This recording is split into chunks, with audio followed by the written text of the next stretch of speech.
नमस्कार, मैं हूं आपके साथ अंजना शर्मा और आप देख रहे हैं प्रॉम्प्ट टाइम न्यूज। तो आइए एक नजर डालते हैं आज की खास खबर पर। उत्तर प्रदेश के मैनपुरी में कुरावली में स्थित श्री रामकृष्ण विद्यालय आश्रम के प्रबंधक विकास पाठक से स्कूल की व्यवस्थाओं को लेकर व बच्चों की शिक्षा को लेकर खास बातचीत। नमस्कार।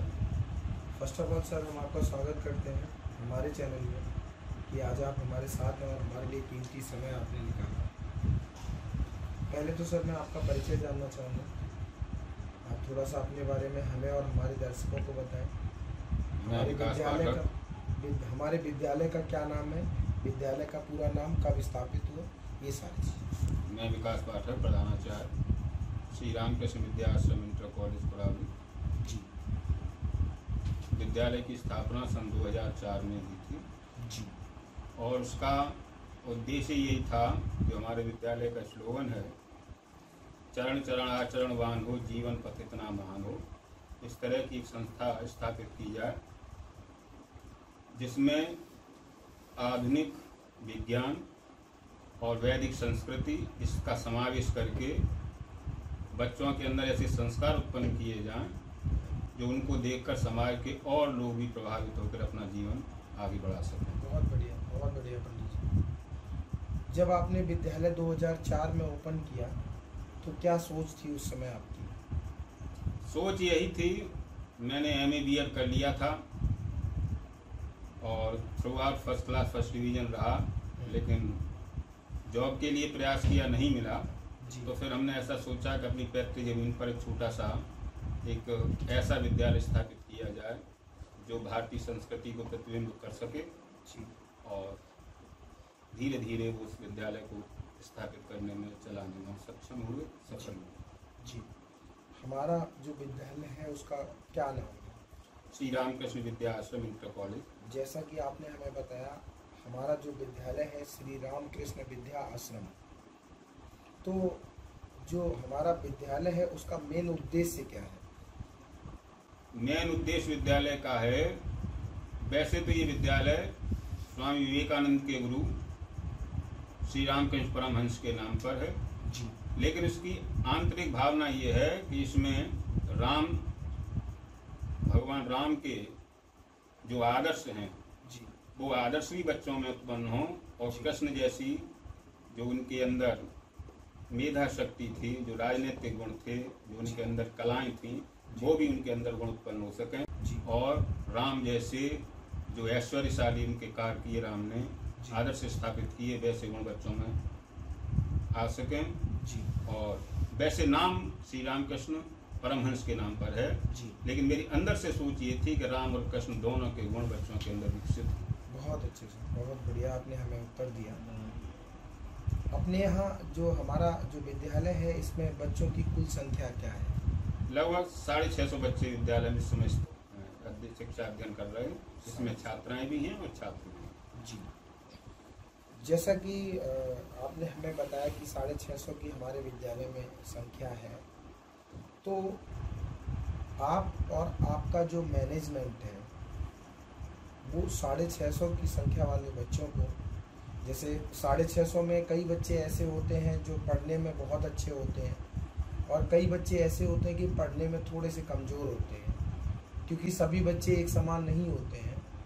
तो जो बच्चे कमज़ोर होते हैं पढ़ने में, तो उन बच्चों के लिए आप किस तरीके से चीज़ों को मैनेज करते हैं और किस तरीके से उनको कमज़ोर से परफेक्ट बनाते हैं? जो बच्चे हमारे क्षेत्र में गरीब बच्चों के, मजदूर बच्चे जिनके पिता मजदूरी करते हैं, किसान खेती है, ऐसे बच्चे ज़्यादा पढ़ते हैं जी। तो जो कमज़ोर बच्चे होते हैं, जो धन की स्थिति से, उनके लिए विद्यालय निःशुल्क यूनिफॉर्म और बुक्स अवेलेबल शुरुआत में ही करा देता है जी।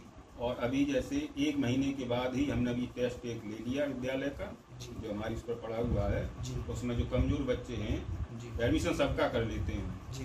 क्योंकि विद्यालय इसीलिए खोला जाता है कि सबको शिक्षा दी जाए। बिल्कुल बिल्कुल। तो कमज़ोर बच्चों का हमने एडमिशन करने के बाद और अभी टेस्ट ले लिया और 1 महीने बाद टेस्ट लेने के बाद उन बच्चों को अलग कर दिया जी। जो बच्चे कमज़ोर हैं उनके लिए अलग क्लास लगा दी जी। जो बच्चे बिल्कुल लिख भी नहीं पाते हैं क्योंकि सरकार की ये पॉलिसी है कक्षा 8 तक कोई फेल ही नहीं करता है बच्चों को। तो कुछ बच्चे ऐसे हैं यहाँ 9th में आ गए लेकिन नाम लिखना भी नहीं जानते हैं जी। तो उनके लिए अलग क्लास हमने लगवा दी है और उनके लिए पढ़ाई शुरू हो गई। बहुत बढ़िया सर, बहुत बढ़िया। ठीक है, 11 अध्यापक हमारे यहाँ। 11 अध्यापक। जैसा कि सर मैं आपको बताना चाहूँगा, हम और हमारी टीम जो है लगभग 5 से 6 जिलों को कवर करते हैं एजुकेशन सेक्टर में। तो मेरे सर्वे के आधार पे एक आपसे कॉमन सा सवाल, जैसा कि आपने हमें बताया कि आपके यहाँ जो टीचर्स की संख्या है वो 13 से ज़्यादा है, 13-14 के करीब है। तो जो हमने सर्वे किया है, क्योंकि पहले क्या है कि अगर हम पिछले समय में चले जाएँ तो गुरुकुल होते थे, तो जो शिक्षक होते थे उनको उस समय भी भगवान का दर्जा दिया जाता था और आज भी भगवान का दर्जा दिया जाता है। तो कहीं ना कहीं जो शिक्षक हैं उनको अपनी जिम्मेदारी का एहसास बखूबी होना चाहिए कि उनकी जिम्मेदारी क्या है। उनके ऊपर जो है बच्चों का भविष्य लगा हुआ है।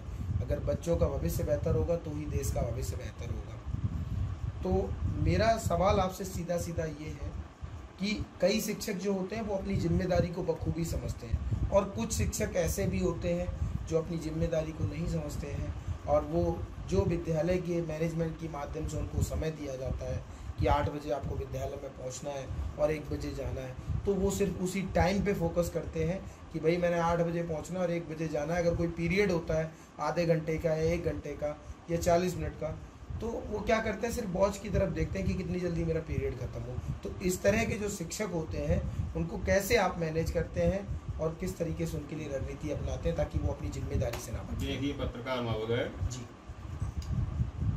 संसार में जैसा आपका भाव होता है वैसे ही आपको लोग मिल जाते हैं जी, हमारे यहाँ विद्यालय में प्रत्येक अध्यापक जो है जी, वो पूरे मन योग कर्म योग से लगा हुआ है। जी, उसकी परेशानी को हम अपनी परेशानी समझते हैं जी, और विद्यालय की प्रगति में प्रत्येक अध्यापक अपने तन और मन से लगा हुआ है जी, और हम उनसे हमारा ये कहना है कि आपकी प्रत्येक समस्या के लिए विद्यालय जितना भी हो सकता है उतना प्रयास करेगा। बहुत बढ़िया सर। सरकारी विद्यालय में तो एक अध्यापक की जितनी तनख्वाह होती है उतना पूरे स्कूल की इनकम नहीं होती प्राइवेट में। तो सबको वो बांट कर और उनके जो भी संसाधन है उनसे जो भी अर्निंग होती है हम सब अध्यापक, मैनेजमेंट, प्रिंसिपल, चपरासी सब आपस में मिलजुल के एक दूसरे की सहायता करते हैं और जिसको जैसी जरूरत होती है उसकी उस समय उसकी सहायता करते हैं। जब 1 या 2 से ज़्यादा छुट्टी नहीं लेता और कोई भी अध्यापक को हम ये नहीं कहते तुम समय पर आइए, सब समय पर अपने आप आते हैं और अपने आप देख लीजिए पिन ड्रॉप साइलेंस होगा, घूम कर देख लीजिए। बहुत अच्छे। सब अध्यापक हैं वो अपना ही विद्यालय समझते हैं और मेरा उनका कहना है कि आपकी लड़की की शादी जब हो ऐसा कोई काम हो तो विद्यालय आपकी मदद करेगा। बहुत अच्छे सर। इसी तरह से जब हम उनके साथ खड़े रहते हैं तो वो विद्यालय के साथ पूरी तन से और मन से खड़े रहते हैं। धन के लिए आते हैं तो धन के लिए हम अपनी पूरी जितना भी हमारे साधन है उनकी पूरी मदद करते हैं। बहुत बढ़िया सर। कुछ समय पहले सर एक बहुत बड़ी त्रासदी आई हुई थी हमारे देश के अंदर, हमारे देश के सभी देशों में, और उससे मैं समझता हूँ शिक्षा पर बहुत बड़ा प्रभाव पड़ा। कई सारे क्राइसिस भी आपने फेस किए होंगे, जैसे फाइनेंशियल क्राइसिस है और भी बहुत सारी ऐसी चीज़ें हुई होंगी आपके साथ जो मैं समझता हूँ उस समय बड़ी टफ रही होंगी। तो उस समय को आपने कैसे मैनेज किया और जो शिक्षा का जो नुकसान हुआ बच्चों को लेके, तो उसको कैसे आपने रिकवर किया, उसके बारे में थोड़ा सा। वो क्राइसिस को सब ईश्वर जैसे कोई परेशानी देता है तो ईश्वर ही उसका रास्ता भी निकालता है। सब रास्ता निकलते चले गए और जहाँ तक उनकी पढ़ाई का डिस्टर्बेंस हुआ उसके लिए बाद में हमने एक्स्ट्रा क्लासेस लगवा के उनकी पढ़ाई को पूरा किया। जी बहुत अच्छे सर। एक और सवाल सर, जैसा कि हम कई विद्यालयों में सर्वे करते हैं, मैं आपको पहले भी बता चुकी हूँ, तो एक जो होता है ना कि जो हमारे बच्चे होते हैं, जैसा अभी मैंने आपसे सवाल किया था कि कई परफेक्ट बच्चे और कई वीक बच्चे, तो इसी तरीके से बच्चे परफेक्ट होते हैं बट उनके अंदर एक डर होता है क्वेश्चन पुट अप ना करने का अपने टीचर से, अपने शिक्षक से। तो जब परफेक्ट बच्चा क्वेश्चन या सवाल नहीं पूछ पाता है शिक्षक से, उसके अंदर डर होता है कि कहीं टीचर मेरे को कुछ भूल ना दें या कुछ और, तो उससे क्या होता है जो परफेक्ट बच्चा होता है वो वीक होता चला जाता है। तो जो इस तरह के बच्चे होते हैं जिनके अंदर डर होता है, उन्हें किस तरीके से आप मोटिवेट करते हैं और किस तरीके से उनके डर को निकालते हैं ताकि वो वीक होने से बचे? मैंने सन 95 में RVS कॉलेज आगरा से BEd किया था। हमें ये उसमें प्रशिक्षित इस प्रकार किया गया था कि उनके अंदर से जो इंफिनिटी कॉम्प्लेक्सेस को कैसे निकाला जाए। मैं बच्चों के साथ, जैसे आप लोग बैठे हैं यहाँ सोफी पर, तो ऐसे ही मैं बच्चों की महीने में 2-4 बार काउंसलिंग करता हूँ अपने पास बिठा के, बड़े बच्चों की, और उनकी कमजोरी है उनसे पूछता हूँ और उनसे कहता हूँ आप निर्भीक होकर अपने अध्यापक से सवाल कर सकते हैं, और कोई अगर आपकी समस्या का समाधान न करे तो आप मेरे पास आ सकते हैं। तो मैं भी उनकी समस्या का समाधान करता हूँ। बहुत अच्छा सर, बहुत अच्छा। हम एजुकेशन सेक्टर्स में कई विद्यालयों में गए हैं, लेकिन आपके यहाँ जो शांति है वो शायद मुझे किसी विद्यालय में इस तरह की जो पॉजिटिविटी है वो देखने को नहीं मिली। इसका क्या राज है सर? इसका राज है परमात्मा की सत्ता को स्वीकार करना और उसी पर आश्रित होकर पूर्ण मनोयोग से अपने कार्य को अंजाम देना। बहुत अच्छा सर, बहुत अच्छा।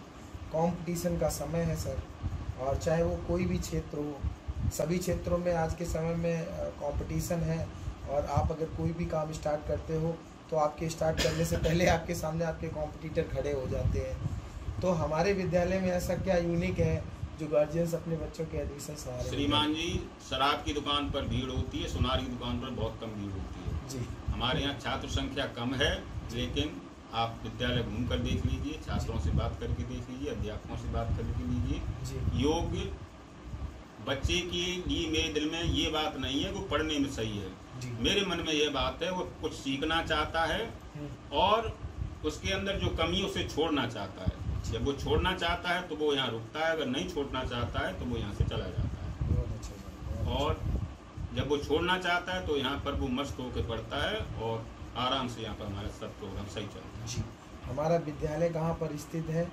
एक बार विद्यालय का पूरा एड्रेस, और अगर कोई व्यक्ति आपसे संपर्क करना चाहे एडमिशन से रिलेटेड या किसी भी उसके मन में कोई भी सवाल हो उसको लेके, तो एक बार अपना मोबाइल नंबर आप हमारे और हमें और हमारे दर्शकों को कंफर्म कर दीजिए। श्री राम कृष्ण विद्या आश्रम inter college, Sant Nagar, GT road, Kurali. जी, मेरा विद्यालय का जो मेरा नंबर है वो है 93 19 47 19 24।